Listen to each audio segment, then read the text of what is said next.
Hey friends, welcome to the show. Today we have a very special guest. She's a manager and soon to be director of the Pig Preserve. She was heavily involved with adoptions and social work with children. Please welcome Afton Hughes.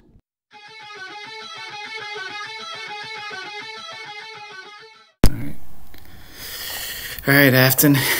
Finally, society that I worked with there, and so can you explain that? Like, what do you mean? You So traditional municipal shelters are almost always kill shelters. That means they get full, they kill some for space. Somebody comes in with behavior problems, they're killed. Somebody comes in with medical conditions, they're killed. A lot of shelters are moving out of that, which is wonderful. So you have the folks who are either pulling a vet on staff or finding vets that will volunteer their time to help make behavioral and medical decisions a little more humanely, to help the animal actually come out of those things instead of just ending their life, because that's easier at the moment.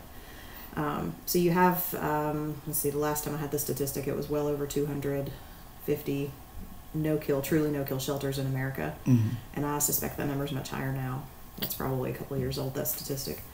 But, so a couple of years ago, probably about 250, you're saying? Yeah, and it's growing every day. Our little shelter, though, historically had killed 70 to 80% of everything that came in.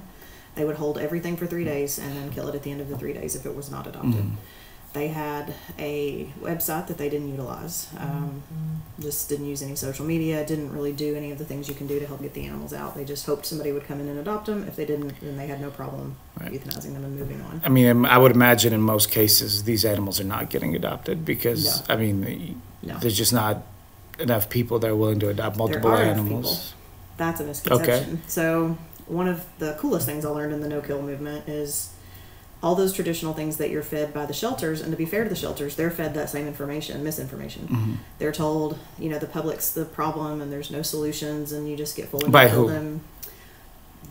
Basically, the world believes that opinion. I think the only country just that's popular actually opinion. no-kill, it's popular opinion.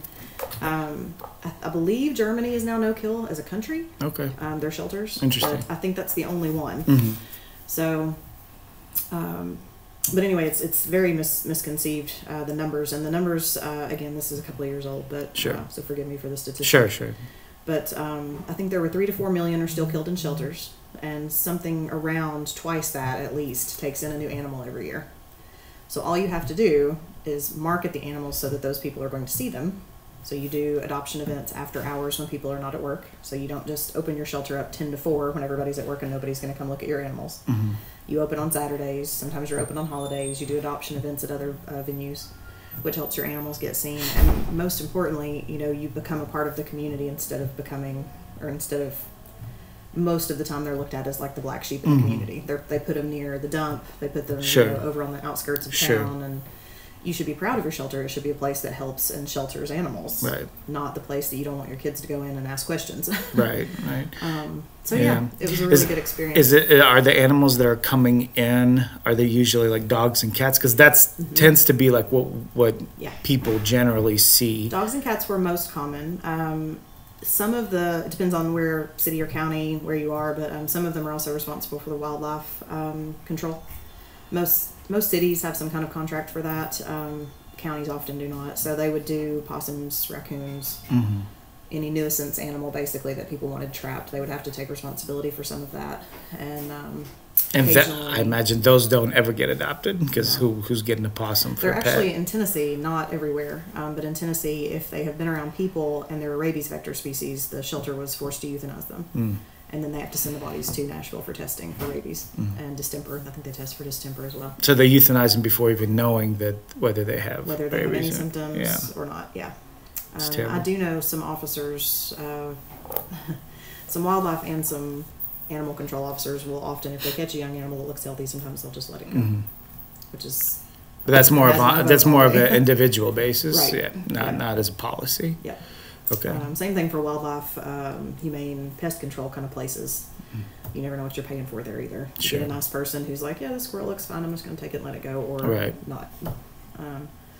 But yeah, so that's kind of how I started, and then somewhere along the way, I started using my sociology degree. Finally got into the field I studied for in college, and was doing social work with foster children. So these are high-risk kids. In Tennessee, we had the harder children, which are level 3s and 4s. Those kids are either in residential or recently coming out of residential. So they are at high risk for not being successful in school, in adulthood, those kinds of things. Lots of trauma in their histories. So we're looking for a place for those kids to have some kind of therapy with animals. And at the time, I didn't want to take them to a kill shelter for obvious reasons. You don't want to take a traumatized child and be like, here's some more horrible stuff to look at. Yeah. So we couldn't find a place to do it that was willing to accept the liability of the kids being there and all that stuff, too, that goes with those kind of programs. So the Gentle Barn opened in Tennessee, and I was able to get my kids into their program, their existing program for kids. So I went through that program for a year with the kids and saw the huge benefits that they got out of that. And that was around cows, pigs, chickens, and a goat they had at that time. I believe that's everybody, and turkeys. Just for a quick second, so how does that work?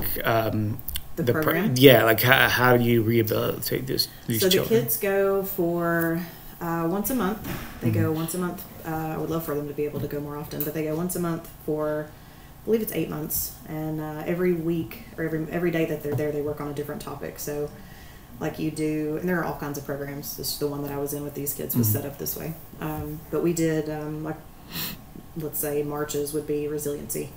And so you'll talk to the children about what do you think resiliency means. And most of them don't have a whole lot to say about anything because they're in a group and it's like therapy and those kids are therapied to death and they're tired of it. Then you take a break and you talk to them about how the animals are resilient. And then you start to ask questions about, what do you think about XYZ cow that went through this story? What do you think about that? What do you think you felt like? And then everybody raises their hand. Right. But they're really telling you what they went through. Because they're resilient. They've been through very similar things to these animals. It was just really interesting to see my kids who, I was their caseworker. I was their point person. So I would take them to state-mandated traditional therapy, which some of them got something out of. We tried to take the kids who didn't to this kind of program. But, they'd sit in there week after week and not want to talk to the therapist, not want to tell me when they didn't feel well, not want to talk about their feelings. And then you take them there and you see them become a completely different person. And it's really interesting to watch the way that they feel connected to the animals, even if they've never been around them before. Most kids have never been around farm animals. It's not like it used to be when somebody in your family had farm animals. Now a lot of kids don't ever see them. Sure. A lot of adults, even that visit us for that matter, have never seen a full-size pig, full-size farm. Well, me and my wife came. It was the first time we've seen a pig that those sizes. Yeah. And even if your family had pigs growing up, you likely didn't see them grow to full size because they don't let them. So yeah, it's just interesting to see how they react to the animals and then each other. So the other cool thing that those kids get out of any kind of group therapy like that for at-risk kids is that they connect with each other in a way because they all know that they have a similar story. Their stories may be very different, but they're all going through the same kinds of things. And so you'll see a child who really doesn't connect with kids in its class start to be a leader of those kids. And they all have sort of this brotherhood of, we're all kind of displaced from our families and we all have, feel like we don't belong and nobody loves us. And so they kind of band together. And during that process over those weeks, you see them get a lot closer as people too and as a little unit. They become kind of unified. They become unified, yeah. It's really neat to watch them. So we really want to start something like that at the Gentle Barn. So in the meantime, after that program, Rich started looking for a successor for the Gentle Barn. So that's how I kind of merged into the pig and reserve. Explain like the Gentle Barn. I mean, we heard you speak about what what you guys did there, but like what is it in as far as in connection to the pig reserve and all that stuff? Is there not affiliated in any way. The Gentle Barn is it's a nationally known. They actually have 3 locations. When they opened in Knoxville, we were the first. Omnivisions, where I worked with foster children, was the first group of children to go through that program in Tennessee. So I got lucky that I kind of all of that was timing, I'm sure. I just ended up at the right time when they started, and I was in the right job to help kids do that. And they have one in Missouri and one in California. So they do farm animal rescue, and then they're very well known for that kid program. They target inner city at-risk youth. Yeah, when I was, we spoke a little bit earlier, when I was in the police department, we had a lot of kids coming through. And actually, a lot of them came through for like behavioral issues. So they would be put in a hospital room, and you'd ask, oh well, why is this child here? He doesn't have any kind of medical condition. And it would be like, anger or aggressive behavior or Sure. things of that nature. Is that like a lot of what you dealt with these Absolutely. kids? I was a little bit nervous about some of our children had history of hurting animals, which, you know, I think most adults in this world know that that's a very early indicator usually of adult who will grow up to abuse people, children, wives, other people.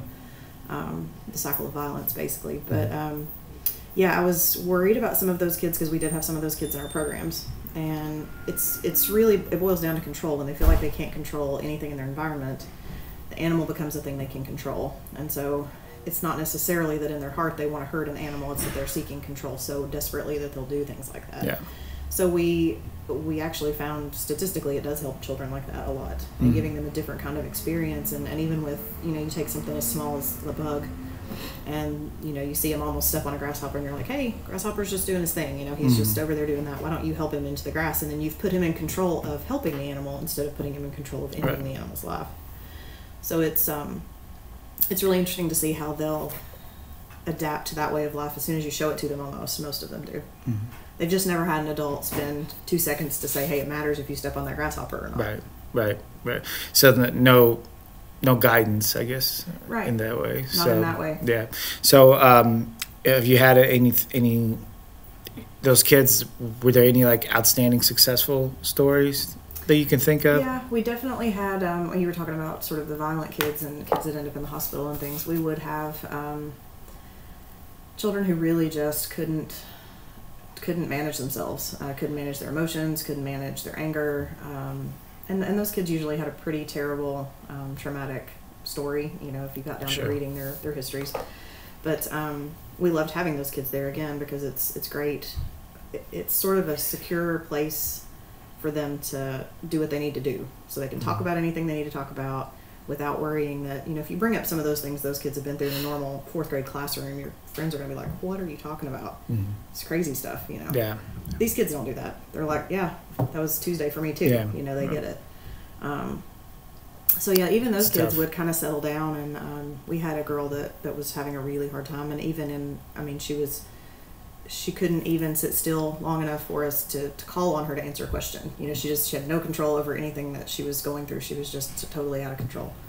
And very angry, very reactive if you said something she didn't like, or very quick to anger, very quick to smart mouth back, you know, if anybody was talking to her, things like that.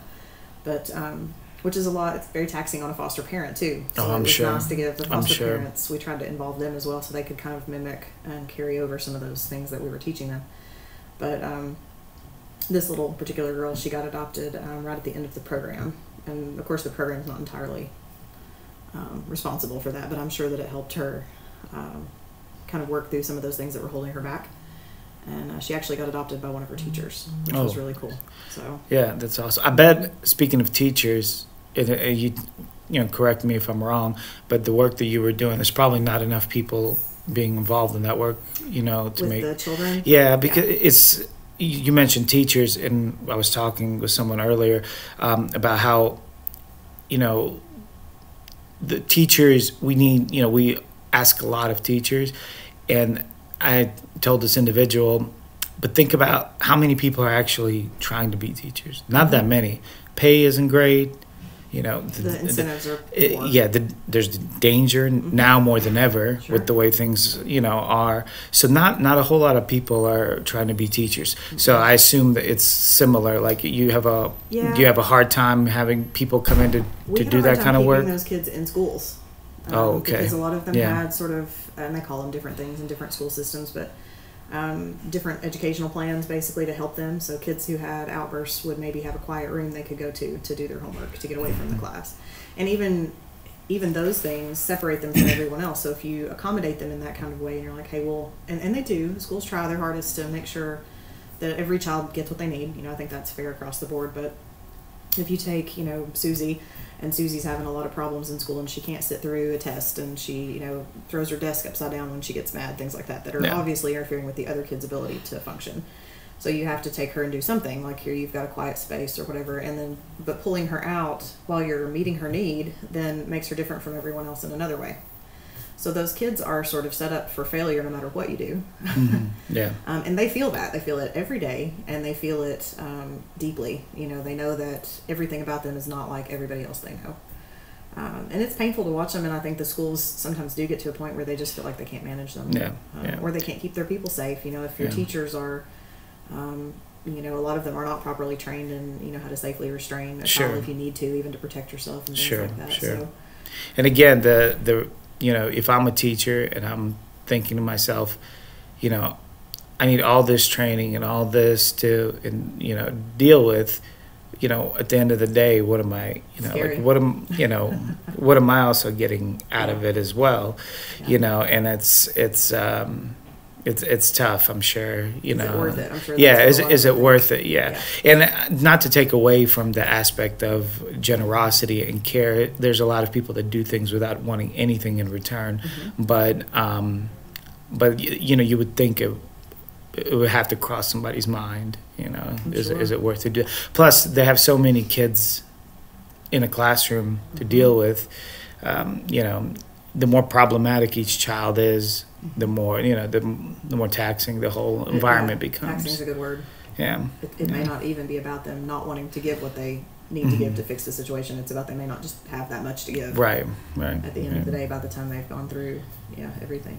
It is. It's a hard thing to look at, and it's a major issue. I think there are several thousand children at any given time in Tennessee that need homes. Yeah. And those kids are sitting in foster homes or in residential homes. A lot of times we don't even think about it because we don't really see it. You know, it's not right in front of our eyes, so we don't see it. But so when you put up a number like thousands of children, it's hard to even imagine because you just go through your day here in Tennessee or any state, you know, and you don't see those types of things. So. And we tried. Several of my older children would ask me not to wear my badge after I checked in at the office because they didn't want the kids in their classroom to know they were foster children. Sure. And if you don't, especially if they're, and we always tried to keep them fluidly in a semester so that they didn't come in the middle, and you know that again anything that makes you different, especially in middle school, is like it's painful. Right. And so I had several kids, and I'd just, you know, wear my badge to check in at the desk and then stick it in my wallet or whatever, until I got out of there. So they thought I was their aunt or their, who knows what they told their friends, you know.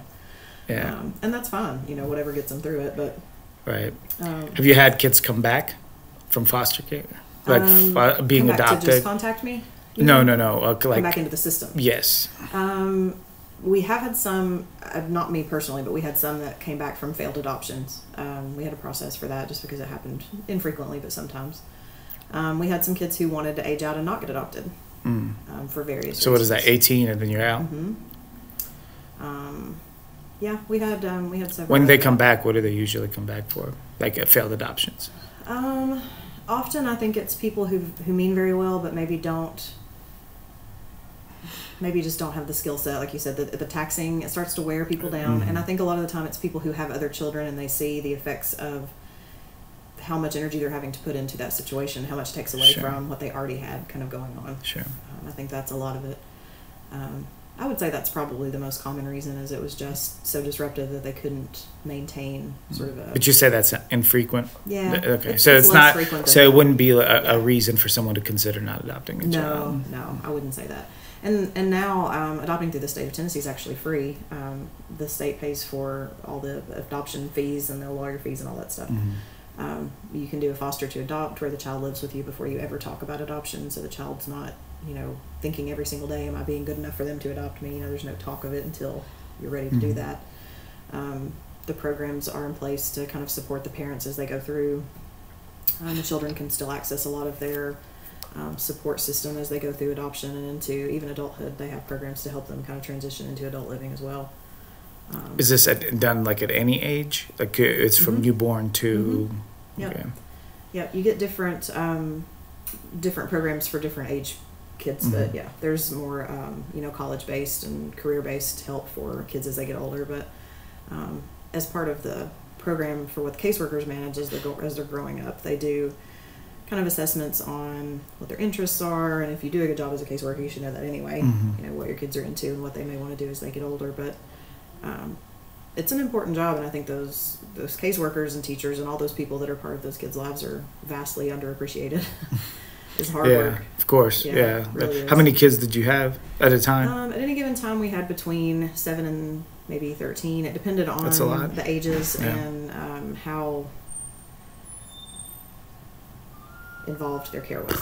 Yeah. 13 human beings to take care of. That's Yeah. if you really put it like And in those they're kind of living with terms. families, so they're not all in my house. Right, obviously. right. But yeah, it was a lot. I mean, you try to check on each one several times a week. You've got school visits and therapy visits and Do you doctor's interview visits. the parents Mm-hmm. every time you check in? Mm-hmm. Yep. What kind of things would you look for? We look for inconsistencies with the child. You know, is this a kid who's been making C's and then all of a sudden they're making D's, or is this a kid who's starting to act sick a lot, wanting to come home from school? You look for, has somebody moved into the house? You know, cousin Ben moved in, and who's cousin Ben? We don't know him, and he can't be around the foster kid until I know who he is, and he's had a background check and all that stuff. So those inconsistencies, are they like signs of problems at home? Signs of potential usually? problems, yeah.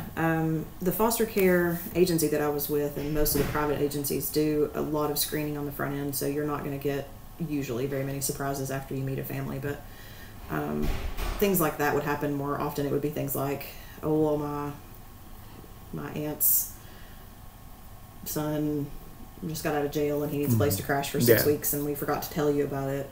What's he in jail for? And Right, you can't just crash here because you have a foster kid Right. here, and there's all these rules, and the birth parents still have some rights as well, so you have to balance the birth parents knowing what they're supposed to know legally as well as what's going on in the home, and if you're meeting the state's criteria, and kind of balancing that all out. And in the middle of it, how is your kid? Yeah, that's interesting that you mentioned birth parents.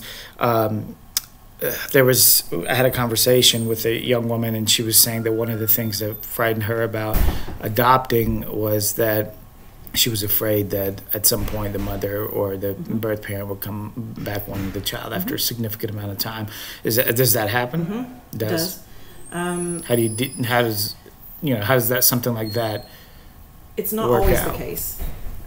Sometimes, and I think the system has evolved to give birth parents more rights, which in some ways I disagree with strongly. But I think the way that it's set up now does work better for the long-term solutions that you're looking for, because what it does is exhaust you give every birth parent every opportunity to step up. And when they've exhausted every one of those options, you terminate their rights. And the point of going through that exhaustive process, instead of being like, we know you're not going to meet this criteria, we're just going to terminate your rights on the front end, which used to happen a little more often with the shorter span of time for things to transition. And the reason they did that is so birth parents can't come back later when you've had a kid for 7 years in your house, and they're like, hey, I got my stuff together, I'd like my kid back. That's why we don't do it that way. Yeah. Because we can sit down in court and say, here are 4,000 pages of where we had meetings and you missed them, you didn't come to doctor's appointments, you didn't, you can't come back now and try to undo all that. Sure. What do you disagree with? You said you disagree with strongly with some things. Watching my kids go through it, where you have to keep doing birth parent visits for 6 months to 6-7 years, sometimes when they're in foster care, and some of them have probably even done it longer than that, but you have to set the visits up whether the parent comes or not, and the kid knows that that's part of the routine that they have to go through. So if you go and the parent doesn't come 1 out of every 6 times you go, you're the one who has to see your kid destroyed every single time that happens. They're for expecting however long it takes. They're expecting the parent to be there, and it's not. It's like a parent at a game and it's not there. Yep. Similar concept. Interesting. Yeah, that's rough. Do you have any children yourself? I don't. Do you think that's part of why you were so drawn to that? I think I was a paralegal years ago. That was actually my first career, but I think I did divorces mostly, and a lot of that's fun. I did a lot of child support and divorce, and custody is primarily what we did, family law, and I think that hardened me a little bit to how badly things can go. Yeah. I don't think it ruined me, but I think it definitely woke me up from sort of the Disney fairyland thing we all think is going to happen when you're an adult and find somebody. Sure. Yeah. But yeah, I think I've always been drawn to kids, and I've definitely always been drawn to animals as well. And I think when I was in college, my dilemma was at the little private college that I went to, they didn't offer anything really animal related except being a vet. And my whole life I've thought, well, that's what I'm going to have to do if I'm going to work with animals, because you can't really think of anything else. I didn't want to work at the zoo because although I liked the zoo, I knew that a lot of that was the animals are in small cages and just things like that. I didn't think that was not it. I could tell that wasn't it. And I didn't think I would have much control over, the zoo is a big thing, and I would just be working in my little section. So if I felt something was wrong, I wasn't sure I could fix it. I think I've always been a very justice-driven person. So if something doesn't seem like it's the right thing, and I don't understand why everyone else doesn't see that, it makes me a crazy person. And I think I've been that way since I was a kid. Yeah. I'm like, so wait, this elephant's in this all the time, all day, every day. This is where it lives. I'm a question asker. Always been a question asker. I'm sure my parents would validate that for you. But I think I've always been drawn to kids in that I think they see things more realistically than adults do. Sure. I think when they are given the chance to tell the truth about something, they often do. And I think their feelings are not clouded by everything that society has kind of saturated them with. Yeah. We're kind of tainted already after years of living. Yeah. So you switched kids for pigs. I switched kids for pigs, and I had always done dogs and cats, and we still do a touch of that at the sanctuary too when we have situations that we can help with. But we have a slew of dogs and cats that you got to meet, in addition to the pigs. And I think someday we'll probably be able to expand and maybe add a handful of other creatures too, farm animals. But we definitely don't want to ever take away any of the space and the lifestyle that the pigs have. So we'll always probably have more pigs and more room for the pigs than anything else that we'll have. That little Chihuahua is so feisty. It's Chihuahua? Is that? She's Chihuahua mixed. Okay. She bit me yesterday when I put flea. Oh, nice. Well, when we were there, she bit you. You were trying to get something out of her eye, and she that'll do it too. Yeah. Yeah. There's a lot of rules. Lots of rules. So you mentioned. So this is a pig preserve, which is different than a pig sanctuary. In what way? Preserves are set up more like a nature preserve. If you think about how, I like to tell people when they visit, it's like a safari. It's like a safari where instead of seeing lions and tigers and giraffes, you'll see pigs. So it's basically one big perimeter fence with encompassing our acreage, and the pigs have free roaming access to the ponds, the streams, the pastures, the woods. And they roam quite a few acres a day. Even the older adults do. The younger adults travel sometimes 50 acres a day regularly. They do a lot of grazing. Pigs are naturally nomadic and they're natural grazers, which a lot of people don't know. Just like horses and cattle, if you have them and give them room, they have a better life. But historically, for some reason, we've been of the mindset that pigs just need a small pen, water, and food, and they're fine. But they're much happier. They're smart, and so they're bored to death. It would be like locking you in your bathroom and saying, "Hey, here's a book every now and then. You're okay, right?" Yeah. So that's a tough way to live for anybody. So that's the difference between the preserve. Now, at this point, how much land are we talking about? We've got 100 acres. We've got about 80% of that fenced in the main perimeter fence, and then we have one smaller pasture that is for. It kind of rotates. Sometimes we call it the baby pasture when it has babies in it. Sometimes we call it the transition pasture if it has somebody recovering from an injury in it. And right now we have a special needs pig in there named Tucker who has dwarfism, so he can't be. We tried him out in the big pasture because we didn't want to limit his freedom, but he didn't do well out there. He can't see very well, and he's really slow. Moves really slow. He's short and kind of stout, so he just kind of waddles, I guess would be the word. So when his friends would take off, anyway, he couldn't keep up with them, and so it was kind of. I think he just didn't quite understand why he wasn't getting it. He would just kind of stand at the barn and look for everybody all day. And now he's the big fish in a little pond, and he nurses on the little babies and plays nursemaid to all the little guys that are in there. So he has dwarfism. Would that be very similar to like how humans have dwarfism? Yep. So same kind of issues. Same kind of thing. Okay. There's so little research on it in any large farm animal, to my knowledge. Really, all they've done has been able to say that it's genetically. It can be carried genetically, the trait. So they did a study where I think they proved passage of the dwarfism gene from in 3 generations down from the original pig. And then there's nothing else about it. There's no research on long-term care or how it will affect their growth and their probably not enough interest in it. Well, a large-scale farmer is going to cull those babies because they're different. And so they're just going to toss them in the pile. So at what point, just a tangent, at what point did you become vegan? I went to the Gentle Barn on the 4th of July when they opened. They had been open about a month, and I went to talk to them about bringing our kids, foster kids. And I went on just a normal tour on an open to the public day.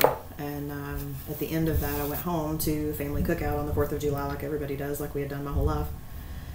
And I didn't eat any hot dogs or hamburgers. And I was like, I think I'm done with that.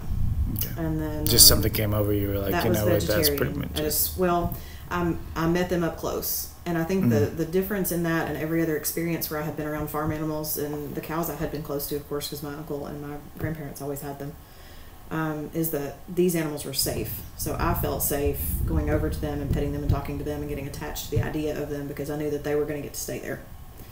And historically, when the cattle would have their babies for the year and we'd go down and my family would say, let's go see how many calves are down there. And after a year or so of that, when I realized that they go somewhere and they don't come back when I was a kid, I was like, I don't really want anything to do with that. And I think I didn't ask a lot of questions because I think I was really concerned that I was going to end up not liking my family. And it's hard for me to say that even now. You think because of the different viewpoints? I didn't want to think that they were sending them away to be killed. And I thought that was the answer. Yeah. And I didn't really understand if they were being killed for meat or where they were going, but I knew that they weren't coming back. And there were a lot of them. Yeah. So I just kept thinking, like, I didn't want to go down and talk to him. I didn't want to take him apples. I didn't want anything to do with it. And I think that was my way of putting distance between the viewpoint I didn't really have the words for yet and the issue. So at that point you were vegetarian. And then really the only reason I didn't go full vegan is I didn't know any vegans. And so I was like, well, what am I going to substitute the meat with? That in and of itself was not overwhelming. It was actually pretty easy for me to give up meat. I just didn't want to nutritionally go into a bad place. I was like, I don't know what to substitute the meat for. Sure. And I had never really tried any of the meat substitutes, and I didn't eat a lot of beans, and I just didn't know a lot about how to sort of fill my diet. And so what happened that first 2 or 3 months was like pretty much I fed myself cheese in the place of all the meat. Right. Which is not healthy, for lots of reasons. Yeah. And obviously the cheeses aren't any less cruel than the meat. So I was just trying to work myself into a place where I had a better diet. And I had a couple of friends just help me. They were like, well, let's just try. We'd go to Earth Fair and try different things. Yeah. And it didn't get where I would say it was pretty easy for me until... It probably took me another 6 months after going vegetarian to go vegan, just to get rid of things. And it was really the last couple of things to go were cheese on pizzas. Like I didn't buy cheese anymore at home. I had substitutes for all that, but if I was really tired after a long day at work, I just wanted a pizza, and there wasn't anywhere to get one with vegan cheese then. Right. Now there is. So a lot has changed. Even just in the last few years. I mean, I've just been vegan for a handful of years. And so tell, like, how many years? That was... I think it's 4. Okay. I'm trying to remember what year they opened. Yeah. My life has been kind of crazy the last couple of years. Moved around a lot. I'm sure. Yeah. But, I think it's been close to 4. So for this, it would actually be this month. This month would be my vegetarian anniversary. So. What would you mentioned that cheese is not any less cruel, and can you explain that? Like, what do you mean by that? Because I mean, cheese is gotten from not by killing any animals, You're not consuming an animal right in the dairy products, which is I think where, and I don't know why that was hidden for so long, I guess, but the industry did a really good job of hiding the truth about that. You've got all the happy cow advertisements and videos and marketing stuff. Are you talking about the milk and cheese, right? Okay. Yeah, and so you think that you're purchasing something that comes from a happy animal who has a job to do, which is, not as great as a free animal who has no job, but better than an animal who's born and then just killed. That's what you think you're doing. And then I knew kind of around the time I went vegetarian, I was like, I'm going to have to figure this out because I didn't want to do it anymore with the dairy. But again, I didn't have any information. And so it took some research for me. But I think with dairy, it's just the truth is just so hidden from people. And I think it's becoming more available in grocery stores, which in and of itself is a huge thing. People see it next to their normal milk. They're like, what is oat milk? And then they might go home and Google oat milk and be like, why would you drink this? And then they'll get little tidbits of things, Starbucks has options that are vegan. They have coconut milk, and our little coffee shop here in Jamestown has oat milk for us. So I think the more choices people are given, the more... Well, just like I said, the pizza was the last thing to go for me because I couldn't choose a vegan option and have that. Right. So it was the very last thing that I was like, okay, once in a while I'll get this pizza until I can find a substitute. So what was the, and maybe I missed it, but what's the the cruel aspect of it? So dairy. So the cows are, even the cows on a, you want to call it a humane family farm, even those cows are really cruelly confined. Their babies are taken away pretty much immediately within hours of being born. Sure. The babies are transported, often just thrown in a wagon and taken to the other side of the property to live in little bitty hutches. And they're raised for veal or discarded. Sometimes they don't even raise them. They just toss them in a kill pile, dead pile. And then the mothers... to the condition of the animal. Yeah, their mental state, I mean, even if you want to look at it like they're not hit or abused in that physical way, they still live in a box. Right. They don't have, most of the time, have sunshine, grass, wind, clean air that doesn't smell like ammonia and poop, so being like in a... You could say like a concentration or detention camp for a human being. That's exactly what it is. Yep. They have no freedom.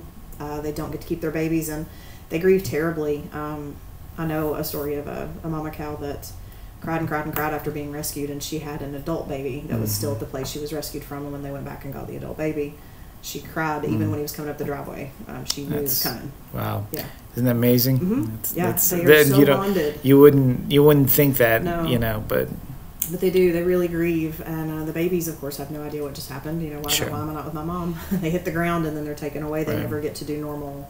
They never get to do any normal animal behaviors.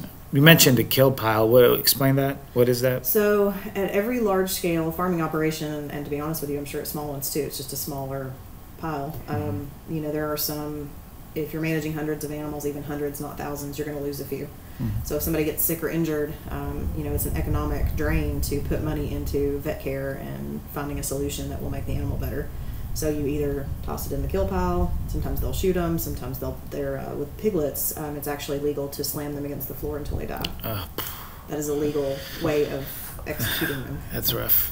So if some of them get that, some of them, like our new little one, get thrown in the pile when they're still alive. And then sometimes they get rescued, and most of the time they don't. So they get thrown in while they're still alive? With dead ones. And I don't share pictures like that on my Facebook page for obvious reasons. It's really distressing to people. Yeah, but I'm sure that probably get pulled down. But if people question it, there are plenty of pictures of that. Yeah. Following the hurricane, like Florence and the one before it over on the East Coast, there's a lot of pork industry over there.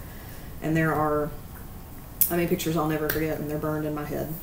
Of there'd be like one little live one, and it's laying in just a mess. Yeah, that's terrible. Yeah, that's wow. And then of course the adult cows are killed when they're not useful anymore. Sure. So their life is standing in a box, and then they go to the same place that the beef cows go. Yeah. So. It's terrible. That you mentioned you got a little one now, and use your discretion. Sure.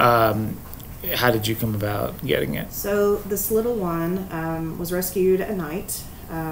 There's one of many large-scale breeding facilities for pigs, and they are weaned and taken away somewhere between usually 2 and 6 weeks, whenever they can get them to start eating feed pellets. And then they're bussed away to feeder lots, like the CAFOs, the big concentrated animal feeding operations. And they're taken by the hundreds to those places, and then there are thousands there. And so they kind of move through different stages of farming operations as they age, and then of course they all end up at the slaughterhouse. But when they have, when you have that many in a building, you're going to lose piglets to the same kinds of things we were talking about. They'll get injured, and one mama might step on somebody's foot on accident, break their leg. They're not going to fix those things. Right. So when you become a non-useful, non-viable baby, you're discarded. Sometimes they don't even take them out, and they'll leave them in with the mama until they're decomposing. But our little one was half the size of her siblings, so she was clearly a failure to thrive. And this particular farm used, they would just kind of periodically place a 5-gallon bucket to collect those, because they have so many that's a normal part of their day, to collect and throw away the throwaways. So she was a throwaway. And the undercover folks that do a lot of those investigations go in and do footage, and super brave people to go in and do that. They saw her and were pretty sure that they could just squeeze her out because she was already in the discard pile. And she was still alive. So they got her out. And then they contacted you? And you were able to... And she was so small. She's only about a week and a half, between a week and a half, 2 weeks old. We've had her a couple days now.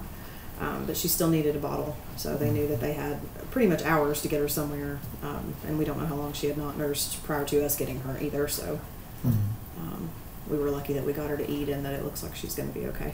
That's great. That's great. Mm-hmm. How what would happen to an individual that got you said that they were very It's brave. theft of property. It can, depending on the place, be trespassing as well, breaking and entering as well, depending on, again, where it is and if it's a public, if they're on public property or private property. Sure. It's not a good thing. Yeah. Yeah. There have been some really groundbreaking cases, though, lately. Jenny McQueen does a lot of activism like that, and she just won a case where she was tried for just exactly that. She rescued a little piglet, and they tried to put her in jail for trespassing and breaking and entering theft of property. And she won the case because the pig needed immediate vet care. Right. And because of that, and she got vet care. Yeah, she won that case. Yeah. So I guess at what point do you think that the case kind of turned her way? Is it because the pig was still alive and needed vet care, or is it? I guess the thing I think is interesting is people look at it so differently from dogs and cats. Like here in Tennessee, when I did some animal cruelty investigation when I was with the Humane Society, and we did, we followed the law, of course, and that was part of our daily work, was to work within the parameters we had to work with. But we were allowed by law to trespass. Anybody is actually, you don't have to be on the Humane Society or on a team. If you're just a person, your neighbor's dog is clearly, mouth breathing, it's overheating, you're afraid it's going to die before you if you don't do something. You can trespass on their property at any time with food and water with intention to save the animal's life. If you think it needs immediate vet care, and you have to be pretty sure it needs immediate vet care to live, then you take it immediately from there to a vet without any transitions in between and get it vet care, and the vet will verify that, yes, this animal would have died. It was in imminent danger of death. Right. Then you cannot be prosecuted for that. I see, because you're saving his life. Mm-hmm. And if you trespass without food and water, you're in a whole different can of worms. Well, see, now I'm thinking with that case going the way it did, I don't see. I don't. That sets a precedence now. I don't see that. I was surprised by the outcome, to be honest with you, because she didn't not trespass. She trespassed. Right. She didn't not break in there. She broke in there, and she didn't not steal their property, because dead or alive, that piglet is property by law. Yeah, and see, I was thinking, if from the standpoint of the slaughterhouses, wouldn't, or the farms or whatever they're called, what skin is it off their back to allow that, allows to even go forward and just give the animal away? I mean, if you're going to throw it away anyway, and that's what I mean by it depends sometimes on where you are. There are people who started this movement did things like just walk in. They'd park their car in the parking lot where the employees parked, and they'd just walk in and take pictures and look around. And that was before the industry was really watching out for us. Right. They were just going about their normal business. And they saw a bunch of scary things and then shared it with everybody. And then that tipped things over into, we got to keep all the activists away because they're telling the truth. And so back then, you could just walk up and even, I know stories of some larger cows that were even rescued off of kill piles. Before people would get all crazy and try to stop you, they could get a trailer in there and put the cow on the trailer and take off. Now, you look at places like JBS in Louisville, Kentucky. I've been there for a vigil. They kill 10,000 pigs there a day. So 10,000 a day? 10,000 a day. And there's a privacy fence up around it. Wow. And you can hear and smell a lot, but you can't see a lot because they've had, that's why it's there. Yeah. They don't want the public to see things, and they definitely don't want activists to see things. So, you can see the trucks going in and out, and you can, and even just the truck drivers, that's one location and one experience, but some of the truck drivers would come through and they'd be like, you could just see it all over their faces, like, God, get out of the way, I don't want to deal with you people. And then some of them would stop and let us, throw water in for the pigs or talk to the pigs or take pictures or whatever. Some of them were like, hey, and they'd wave and, acknowledge that what we were trying to do was honorable. I bet it's pretty awkward for them. I'm sure it is. Yeah. And the thing I think is hard as an activist to remember, any kind of activism, you were that person that you hate before you were the person you are. And it's difficult, I think, to find common ground with that guy driving 200 pigs past me, I'm like, I hate your guts. Why are you taking this? Why are you doing this for a job? Well, he has to feed his family. JBS is one of the biggest employers in that area. Right. And they're always hiring because there's a lot of turnover when you work somewhere like that. You can't take it. Yeah. Makes people crazy. Causes a lot of depression, anxiety, PTSD, all those things. But yeah, I think that's the thing is, everybody's on their own journey, and the truck driver who stops and waves a little bit and he's like, hey guys, I appreciate what you're doing, he's still going to take his pigs in there and let them be killed. Right. But his heart is in a different place on his journey than the guy behind him who's like, the crap out of the way. I don't want you guys to stop my truck. Don't slow me down. I'm not even going to slow down if you step in front of me. Sure. Yeah. No, I completely understand where you're coming from. I actually had an experience where I was driving from work to work at on I-40, and on my left side I saw something white running, and I look, and there's a little piglet. Don't know how he got there. Didn't have time. Didn't have time to think. So I just jumped out, grabbed him. It was traffic, so I wasn't moving very fast. Jumped out. People were honking, yelling. I grabbed him, did a quick turnaround, and threw him in the car and went to work. Later, we found a friend who has a farm that was able. But the piglet actually had a tattoos on it. So most likely it was what you said. They probably fell off a truck. Does that happen often? Happens more often than people think. Yeah. Just recently something happened. Didn't it? Pigs and chickens actually. I wouldn't say as often with cows, but yeah, pigs and chickens bounce off trucks pretty often. Really, if they don't shut a gate all the way, or just some of the smaller underweight ones. I mean, they can fit this one was holes. so small. Yeah. Just recently we had a wreck, right? I think there were around 200 on the truck. I didn't realize there was that many that more than died. half were killed on the truck. So those were dead before any activism could have even taken place, and then the remainder were loaded. Of course, by a different truck. It's not like they can't just bring another truck right behind it. Collected, the police always help gather them up, put them back in the truck, and then they take them to some kind of holding area, is what they said, so they could be assessed by a vet, which I'm sure didn't happen. And then they were taken on their way. Yeah. So how do you get your pigs, like in the preserve? Is it we like get them that? from a lot of different places. Yeah, we get some bounce off trucks that are just, technically I guess they're a stray pig at that point. Right. But some of them do have tattoos and things, ear tags, and you can get in trouble for keeping them. But if you don't have any idea where they came from, or they come from another state or whatever, there's only so much we could do with that anyway. But we get some that way, and we get some from UT. Let me start over again. No, good. We get pigs from all different places. Some of ours are have fallen off trucks when they were little, and we've lost recently Rosie, who was a bounce off a truck pig. We had her for, she was close to 16 when we lost her. Is that usually how long they live? So ours live regularly into their mid to late teens. Yeah. Okay. Unless they have some kind of condition that shortens their life. But is that common for it's not pigs? common everywhere, but it's common for pigs who have ample access to exercise and a good diet. I see. And so that's the longer end is what we're talking about. Okay.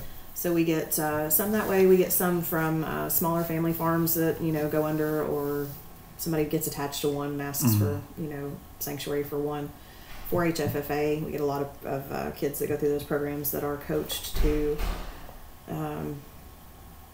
not only be in those programs and advocate for obviously they bottle raise and love and care for animals, and then at the end it's the honorable thing is to send them to their death, and you have to get through that, and then you're brave and strong, and that's what they teach the kids. And then not only do they teach them all that, they want them to then advocate for the program and teach other people all of that.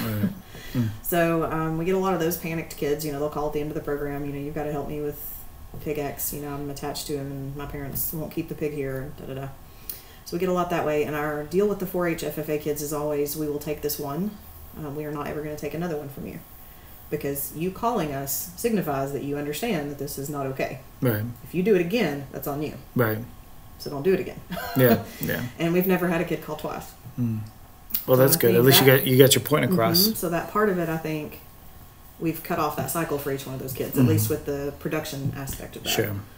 Not to say we made them all vegan, I'm sure we didn't, but we taught them something. Right. And then we've had a few that have been research animals at facilities. They are really similar to humans biologically. That's why they use some pig parts in surgeries and things like that. Valves and things of that nature. So sometimes they'll be subjects in studies. We've had a few of those, and we've gotten some from shelters that we just don't know where they came from. shelters pick them up as strays. They've escaped from somebody's fencing or fallen off a truck, or who knows, somebody turned them in and said they were strays and they were theirs.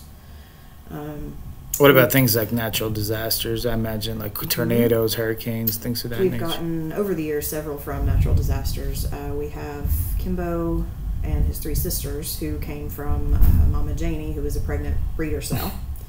And she escaped, I think it was in Iowa. There was a lot of flooding. It wasn't hurricane flooding. It was storm after storm after storm. So it just, this valley flooded, and the valley was full of pork farming facilities. I see. And so something like 70 breeder sows escaped. Almost all of them would have been pregnant. So Farm Sanctuary at that time was one of the bigger, and still is one of the bigger rescues. They came down and tried to sort of make a plan for that. And they managed to pull in place a lot of those individually. And so Ethan Brown, who ended up starting Beyond Meat, actually had Mama Janie and her babies. Okay. And when his company took off, he had to move across the country to California. So he asked if we could take them so they didn't have to go. I doubt there's much farmland in San Francisco anyway. Yeah, so. probably not. It's concrete jungle. I don't know where they would have lived there. But and he checks on them and does still help with sponsorship for them. So they're still, I guess, technically Ethan Brown and our pigs. So we've got them. And then recently in Hurricane Florence, we took in 11 little boys that would have escaped from a CAFO, from a commercial. How long ago was that? That was last November. Last November. So 11 pigs. How many pigs are total in the facility? At our place? Yes. We have anywhere between 150 and 170 at any given time. I think we're at 161, too, somewhere in there. Is that like max capacity, 170? We don't look at it like that. It's more the chemistry of the animals determines some of it. When we have a lot of youngsters, it's harder on the property. So the pastures take a beating, and they wear things down quicker. They're harder on everything, the fences, the troughs, everything. So we saved 64 pigs last year, I believe, 61 of which stayed with us, and 3 of which we placed in other homes. So most of those, possibly every single one of those, was under a year of age. So what that did was change the dynamic of kind of 100 pigs of various ages to almost half of our herd being under a year old. Wow. And so that changed the energy level of the whole property, which was kind of like an unintended consequence high energy of that. Yeah, yeah. So everybody's really active. Everybody's all over the place. And like I said, they're harder on, the troughs and things. We have to continuously do maintenance on those things that we weren't having to do just because they beat them harder up? on stuff. Okay. Yeah, they're just, and they're just being pigs. Right. They're just little. And just think about the difference in managing a, 8-year-old couch potato lab and getting a lab puppy. Same kind of thing. Yeah. They're just hard on stuff. Right. If they're bored, they'll pull on your gates and fling stuff around with their nose. Sure, and, all that stuff. So yeah, it's really about kind of how the herd is doing. If the herd is quiet and everybody's good, and when new pigs come in, they have kind of a frantic energy until they get the hang of the routine, and they know that they're safe and going to be fed, and they'll have a place to sleep, and until they kind of form a bond with a social group and settle down, that raises everybody's energy and anxiety too, because when they come in and they're like, I don't know what's going on, and I don't know when I'm going to get fed, and they run around kind of frantically around dinner time and stuff, it makes the older pigs are like, what is wrong with you? Like, everybody's fine, just settle down. And so we try to keep the energy level good. That's our goal. Yeah. And so last year at 170 was the highest we were. Earlier, I guess it was earlier this year. And we were verging on uncomfortable. But I imagine it's also hard on the workers, right? I mean, on the people. The more pigs you have, you probably what does your day in, day out look like? Every day's a little different. The pigs dictate a lot of that. If we have special needs pigs, the first thing we do in the morning is make sure we get meds to anybody that needs meds or gets any kind of physical help. Right now, Kimbo, that we mentioned earlier, is one of those. He's 10 now, has lived with us for most of that time. And he is starting to have some arthritis and kind of mobility issues in the rear end, which happens really often in the large breed pigs. So it's not an unusual thing for us, but he's on our daily regimen right now. In the morning, we go up and we make sure he gets his mobility meds, and then we just physically help him get up. And then he'll go outside and he'll pee and poop and do whatever he needs to do, and then walk around for a little while. And then we check on him later in the day to make sure if he's laid down somewhere he's not in the sun.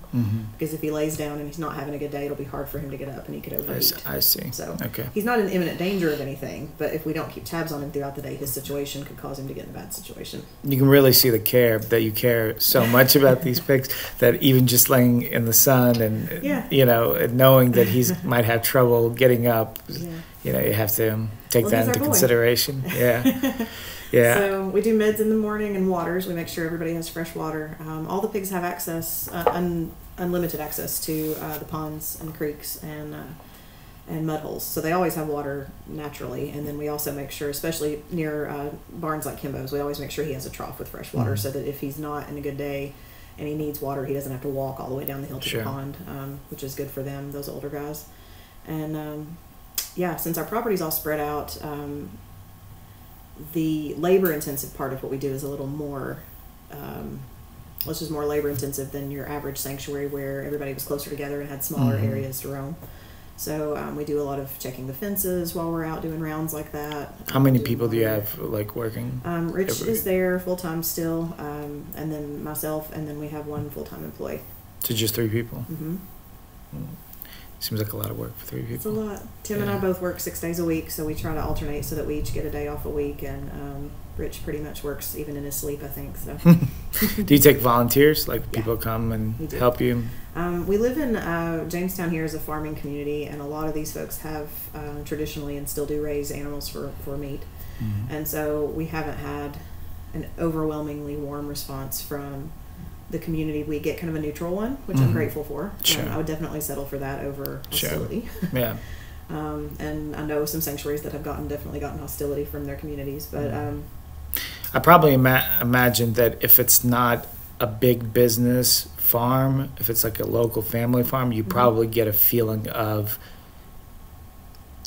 understanding, but they can't change their lifestyle. They think we're strange. I think do that's they? what I would say. I've caught myself a few times talking. I'll have my shirt on or something, and somebody will say, "Oh, it's the pig preserve," and I'm like, "Oh, we're just down the road." And they're like, "There's a pig preserve here?" Yeah. People don't know because Rich and Laura have kind of purposefully not kept it on the down low, just not advertised it in town, and that's why they were okay. And up until Rich became older and had some health issues, he really managed a good portion of the physical work by himself, which is amazing to me. How old is Rich now? He's 72. Oh, wow. He'll be 73 this fall. And he's still working out. Still working every day. That's intense. Yeah. He does pretty well, and he's definitely, I think, because his brain and his body are busy, he's in better shape, I think, than your average person in their 70s. Sure. Well, you stop moving, they throw dirt on you. So we're a close team, obviously, and we work hard, and we work pretty much without stop, but like you said, the numbers do affect things. When our numbers get down a little, it's just a little easier, but then inevitably somebody will be in danger of dying, and we will have to say yes to somebody. So how often do you lose a pig? When we have 160-ish, we lose one a month-ish, maybe a little more in between sometimes. Seems like a lot. Is that considered a lot, one a month? I don't think it is for the numbers that we have, because we have a fair portion of elder pigs at any given time. Okay. So we're not losing them to other things. It's pretty much just to old age, yeah. Since I've been there, it's been a little over a year and a half. We've lost 2 that weren't old, and one had mulberry heart disease, which is a really weird. Rich had never seen it in 30 years. UT had to do a necropsy to figure out what it was because they didn't University know. of Tennessee. They did a necropsy to figure it out because she didn't have any symptoms of anything. She didn't eat dinner once, and then he went to check on her every couple of hours, and within 6 hours, I think she was gone. Wow. So we had no idea. So is UT where you guys go for medical? For a lot of it. Dr. Cindy here in town does a lot of our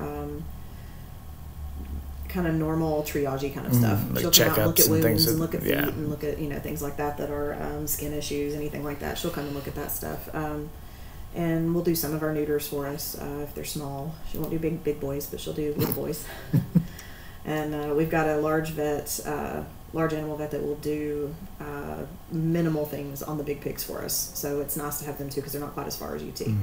So we've got How far is UT from here? 2 hours. So A little 2 over hours. 2 hours. So anytime that you need to go there, that's a 2-hour trip, and Yeah. 2 hours back, In an so 4 emergency. hours. We try to, like you were talking about our schedule for the day, like our routine, it does change a little bit every day, but we always do meds and water. We get feed ready to feed in the afternoon, so it takes about an hour to prep all the buckets and put supplements and meds and whatever everybody needs. And then we do chores and special tasks, trimming hooves, patching fences, whatever things like that we need to do during the day. And then we try to feed. So usually we start feeding somewhere between 2 and 3. And that way, even in the summer, by the time we're done feeding, we still have a couple of hours of daylight. So if somebody was unexpectedly down, or maybe somebody didn't show up to dinner and we got to go look for them, which usually just means they're taking a nap. That's not necessarily cause for worry, but if they don't show up and we can't find them taking a nap, then we might worry. But the property's so spread out, they roam, and so if they happen to fall asleep on the corner of the property and they don't hear the four-wheeler come with food, then they might show up for dinner. So we need to make sure we have enough daylight to make sure that we've laid eyes on everybody and everybody's okay. And if somebody were down and we had to go get the rescue glide and the trailer and load them and take them to the vet, we could get to UT before dark. Gotcha. So yeah, it's interesting that you mentioned about the four-wheeler. When we were on that four-wheeler, every time we stopped, a bunch of pigs would just come towards it. Yeah. So they weren't afraid at No, all. they're not afraid of anything we do. Yeah. They're not afraid of the tractor. They're definitely not afraid of us, I can say that for sure. Or the dogs. So how many little ones do you have, like babies? So you got any born there? We have had, our feral mama had babies at the property. Those were my first, that was my first birth situation where they were born there with me there. We did not know she was pregnant up until they were literally in the world. She had no, her body didn't do the normal things that happened before she was pregnant because she was malnourished, I think. Okay. So we had only had Did she already come pregnant? Yeah. She did. So nobody gets pregnant on the property. Okay. So they're all neutered. Everybody's neutered. A lot of the females are spayed. If they come in already an adult or immune compromised in any way or overweight, that's a big part of it, then we don't do a spay on them. It's just not safe. I didn't know pigs could get overweight. Sure. Oh yeah. Think about a medium-sized dog who weighs as much as a large dog. You can see that in your head, right? Yeah. Little legs and big round body. Yeah. We've gotten some in that were overweight when they got to us. But yeah, we... Do you cut down on their food? Usually they do enough on their own with the walking around. I see. If they're overweight like that, usually they've been in a small pen. So they're when we not turn them moving loose, right? and eating a lot. It balances out. Like some usually on people its I own. know. Yeah. Happens to the best. Yeah. Right. Yes. But yeah, we did have Memphis and her family unit. There were 4 at the Memphis shelter, and I don't think they knew what to do with them because they're technically an illegal pet, and so they sort of either confiscated them or took them as strays. That story was kind of, I'm not sure exactly the details on that, but either way, the boy had been neutered in the group, the bigger boy, and so we knew somebody at some point had their hands on them. It doesn't happen in nature, Right. Yeah. And so and another reason to suspect nobody would be pregnant because the only boy that was old enough to impregnate anyone was neutered. Right. And so we'd had them maybe 10 days, not very long, and they were really skittish. We had them in a quarantine area, and thank goodness we had them in a quarantine area. And then we went up to feed, and I actually thought it was garbage in the back of the barn, and I was like, why would there be garbage in there? And I walked over closer, I was like, oh my God, that's babies. Not garbage. No. And because it was, some of them were white, and it looked like rolled up paper or something. Oh, I see. In the corner. Yeah. I was like, why would there be something in their barn? It just was such a weird place to see something out of the ordinary. Yeah. And there were 7, so she had 7 babies. Wow. And, Is that typical? Yeah, pigs tend to have a lot because they're prey animals, and so in nature they would lose some. So they try to have them have more so that they can lose a few and still be okay. Yeah. Still procreate the world. Yeah, interesting. So, at this point, is there a schedule, or when are you going to be taking over fully? We're just kind of going with the flow. We've got, I would say a unique situation, but I really don't think it is that unique. The sanctuary kind of standard, if you are just a person and you're like, hey, I'm going to start up a sanctuary, is that you secure a piece of property, which is usually in your name, and then you have a house that's usually in your name, and then you start to get the other things, barns and tractors and things you need. Right. So when you're done with that, you have a nonprofit that doesn't own anything. Does that make sense? You own the things, and the nonprofit exists as an entity. Oh, I see. Right? So the nonprofit doesn't own anything, but you do. Well, the nonprofit So, has barns that have been donated because they were donated to the nonprofit sure. that live on property that belongs to the Hoyles. I see. So, Okay. so part of the, and not that that's, like I said, everyone does it that way. Because when Right. you start a That's just the way sanctuary, you don't think, oh, at some point I'm going to be old and I'm going to need to not live here. Right. That's just, yeah. So just that's the way it's part taken of care planning that usually doesn't happen. So then, and I'm sure that Rich thought he would live forever. But we're in the process of trying to make the best decisions with an attorney and sort of our financial advisor about how to make sure that the sanctuary long-term owns that property so that it belongs to the sanctuary. Large donations can be made if somebody wanted to. It just looks better on paper for everything. Right. I So the guess. preserve will own the land, the property, Yeah. everything, as opposed to an individual, Right. and then you They could. won't give me anything. Right, I and will then just become the director of the nonprofit. right, and then as you know, it continues down the road, employees and directors and other So when personnel I can retire, change. then it will move on to the next director, and the sanctuary property will be safe. That's and smart. then too, if I'm ever sued individually or something happens to me, if I ever got hurt really badly and had outstanding medical debt, the property can never be taken away from Right. the It sanctuary. won't because affect. be mine. Yeah, it won't Right. affect the preserve. So there's all kinds of good things about that. But yeah, it's just a lengthy process because the sanctuary would have to have X number of dollars to pay off the mortgage from them to buy it from them, which we can't do. And then we're kind of working on just piecing out fundraising and things like that to try to build up to the big flip switch, Yeah. I guess. How do you? So this is your only work. Okay. So you have no outside work. Not right now. this. No. In a nonprofit, are employees compensated? Sometimes yes and sometimes no. We've been lucky in that when Rich started looking for a successor, a donor approached him and asked if, because of his health issues, if he needed help during this time. And he said yes, he did. And he did. Since he's gotten a pacemaker and he's in a little better condition. But again, that doesn't change his age. Sure. And some other things. But yeah, we definitely... totally lost my train of thought. No, it's all right. Sorry. It's all right. So some nonprofits employees do get paid. That's what I was talking about. Yeah. So yeah, some of them do. We got lucky to get a grant for. At the time, it was an intern. He had a paid intern. That was the first person he actually had daily help with. That person. It was a young girl, and she did an internship with him. And then there was enough in that grant then to hire me when I came on. So she actually just left about that time from her internship, and then the timing just worked out where I just picked up kind of where she left off. So that grant right now is paying myself and then our one other employee. And there's no guarantee that will last forever. Sure. So we live in kind of a state of, well, Tim doesn't, he doesn't, I don't want him to worry about any of that. That's my job. Right. But yeah, I'm kind of always fundraising and brainstorming in the back of my mind about, where could I secure the next little chunk, and could I do this and get it matched, or could I do a fundraiser like this, or, So, and you just briefly mentioned it, but so if at this point, if someone wanted to donate or help financially, I mean, obviously physically they would just have to come and help, but financially, how would they contact you, get that Sure. rolling? We're super accessible. Both of our phone numbers are all over our Facebook page, and we're on Instagram and Twitter.